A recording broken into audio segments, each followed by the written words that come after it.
మోడీ మొట్టమొదట 2014లో ఎలాంటి పరీక్ష ఎదుర్కొన్నాడో ఇప్పుడు అలాంటి పరీక్ష ఎదుర్కోబోతున్నాడు. అంతకంటే తీవ్రమైన పరీక్ష.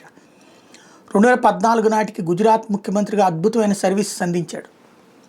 అయినా అతని మీదన ఆ రోజున ఏదైతే గోద్రా ఇష్యూని బేస్ చేసినో ఇంకోటి బేస్ చేసినో దుష్ప్రచారం చేశారు. కానీ కొత్త కాబట్టి నడిచింది. ఇప్పుడు 11 ఏళ్ల తర్వాతన మోడీని టార్గెట్ చేయడానికి బీహార్ ఎన్నికలు అస్త్రంగా ఎంచుకున్నాడు.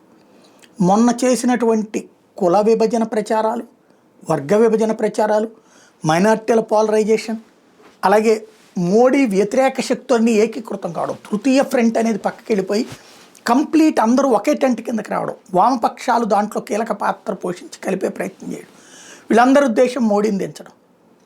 2014లో వర్కౌట్ కాలేదు, 19లో వర్కౌట్ కాలేదు, 24లో అందరూ కలిసి చేసిన ప్రయత్నం ఒక 30% సక్సెస్ అయింది. అదే 99 సీట్స్. ఇప్పుడు మోడీని బీహార్ తర్వాత దించే ప్రయత్నం. ఆ మోడీకి మొన్న వచ్చాక తగ్గిపోయాడు అనుకుంటే ఆ తర్వాత మహారాష్ట్రలో గెలవడం, జార్ఖండ్లో గెలవడం, ఇట్లాగ వివిధ రాష్ట్రాల్లో విజయం సాధించడం అన్నటువంటిది మింగుడు పడలేదు. హర్యానా విజయాలు కానీ ఇవన్నీ కూడా. కాబట్టి ఇప్పుడు ఎలాగైనా సరే మోడీని దెబ్బగొట్టాలి అంటే బీహార్ ఎలక్షన్స్ని ఒక అస్త్రంగా తీసుకుంటున్నారు. బీహార్ ఎలక్షన్స్లో కనుక వాస్తవంగా బీహార్ ఎలక్షన్ అంటే నితీష్ కుమార్ వర్సెస్ లాలూ కుటుంబం ఉండేది. ఇప్పుడు అది పోయి మోడీ వర్సెస్ రాహుల్ గాంధీ అయింది. రాహుల్ గాంధీ ప్రత్యేకించి బీహార్లో ఏం తీసుకోవడానికి కారణం అది. బీహార్లో మోడీ నడిస్తే నితీష్ కుమార్ చేతన ప్రభుత్వానికి మద్దతు సమరింపజేయచ్చు, దానికి కావాల్సిన బేరాలు ఆడుకోవచ్చు, దాన్ని అడ్డుపెట్టి చంద్రబాబుని లైన్లోకి లాగచ్చు.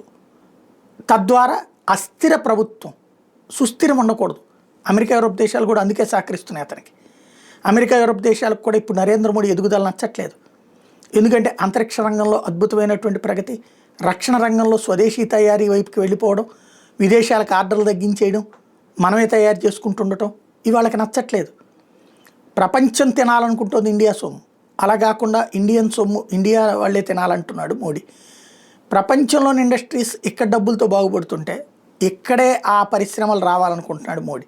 కాబట్టి తొక్కేసే ప్రయత్నం ఎక్కువ అవుతుంది. Media, social media, print media అందరూ సహకరిస్తారు మోడీని దించే ప్రయత్నాలు. మరి ఏం జరుగుతుందో చూడాలి.